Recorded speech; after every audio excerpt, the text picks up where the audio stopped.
अब समझते हैं त्रिदेव गॉड। शिव की तीन अवस्थाएं। शिव सृष्टि की चेतना है, वह एकमात्र ऊर्जा है जिसके होने से सब है। जिसे शिव ने स्वयं को पुरुष और प्रकृति में बांटा तो वह अर्धनारीश्वर कहलाए। इसी तरह जब शिव ने स्वयं को तीन अवस्थाओं में बांटा तो वे त्रिदेव कहलाए।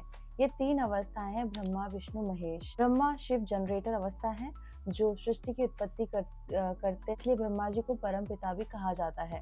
विष्णु जी के ऑपरेटर अवस्था है जो सृष्टि के पालन पोषण करते हैं, इसलिए विष्णु जी को जनार्दन, पालनकर्ता, जीवनदाता और कई नामों से बुलाया जाता है। महेश जी हैं शिव डिस्ट्रॉयर अवस्था में है जो सृष्टि को समाप्त कर वापस महाशक्ति में विलीन कर देते हैं, इसलिए महेश को महामृत्युंजय भी कहा जाता है। इस तरह से जनरेटर, ऑपरेटर और डिस्ट्रॉयर तीनों अवस्थाओं को मिलाकर बनते हैं त्रिदेव, जिसे शॉर्ट में गॉड कहा जाता है।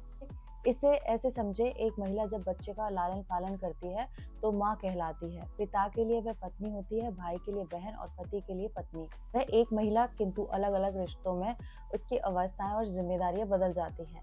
एक ही स्त्री पत्नी, माँ, बेटी, बहन कहलाती है। इस तरह शिव एक ही हैं किंतु जरूरत के अनुसार अलग अलग अवस्थाओं में रहते हैं, जिन्हें हमारे प्राचीन ऋषियों द्वारा अलग अलग नाम ब्रह्मा जी, विष्णु जी, महेश जी दिए गए हैं। त्रिदेव एनालॉजी क्या है? समय के साथ इन तीनों अवस्थाओं को मूर्त रूप दे दिया गया।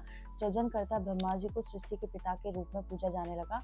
इनकी पत्नी सरस्वती है जिन्हें ज्ञान की देवी कहा जाता है, इंसान को सृजन शक्ति दे। संगीत, कला, लेखन, रचनात्मक गुण, कल्पनाएं ऐसे।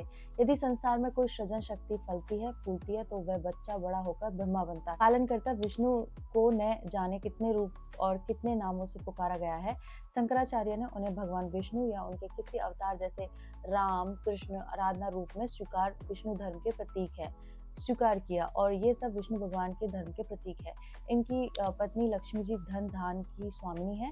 संसार में जीने के लिए धन की आवश्यकता होती है, लेकिन धर्म वही है जो आना पढ़ना सिखाए, जो चलने का मार्ग दिखाए, जो सृष्टि के संतुलन से संसार चलाता है।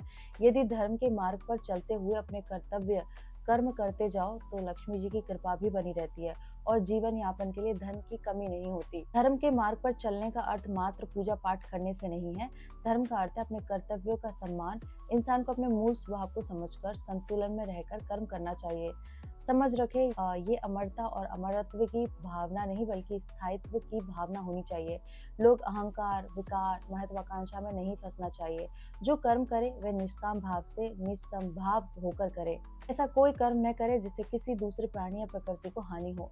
यही है इंसान का धर्म, विष्णु जी का प्रतीक। संसार को त्याग चुके सन्यासी, योगी, अघोरी जिनकी कोई सांसारिक इच्छा शेष नहीं रहती, वह या तो अंतिम सत्य पाने के लिए या फिर परलौकिक शक्तियों के लिए शिव के विनाशक रूप महाकाल की उपासना करते हैं।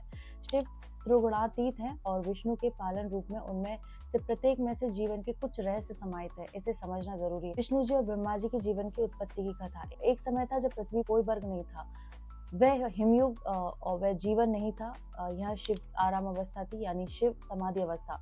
फिर शिव समाधि अवस्था त्याग कर एक्शन में आए। उन्होंने शक्ति, क्रिएटिविटी का प्रयोग किया, जिसके बाद शिव जी ने सोचा कि एक पुरुष क्रिएटर चाहिए जो सृष्टि को निर्मित करे और उसका पालन और उसका विस्तार भी कर सके।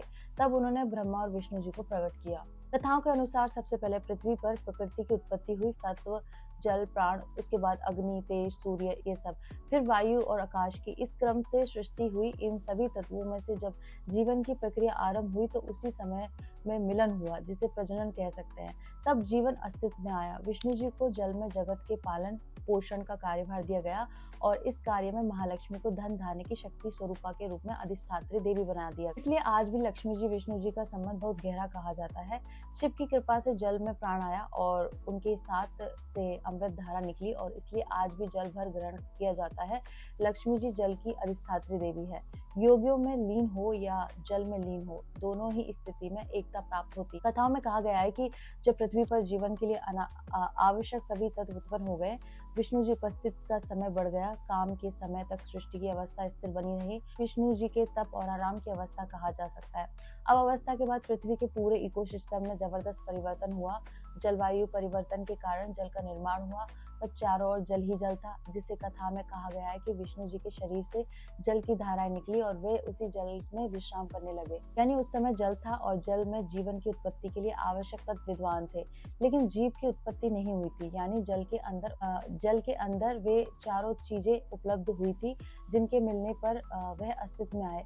इस तरह से ब्रह्मा जी जनरेटर, विष्णु ऑपरेटर और शिव डिस्ट्रॉयर शक्तियों से मिलकर संसार का चक्र चला रहे हैं। इस तरह से मैंने आपको ये सब गॉड के बारे में बताया है। इस वीडियो को ज़्यादा से ज़्यादा शेयर कीजिए और इस जानकारी को भी सबको दीजिए और मेरे साथ बोलिए ओम नमः पार्वती पते हर हर महादेव शिव शंभो। राधे कृष्णा।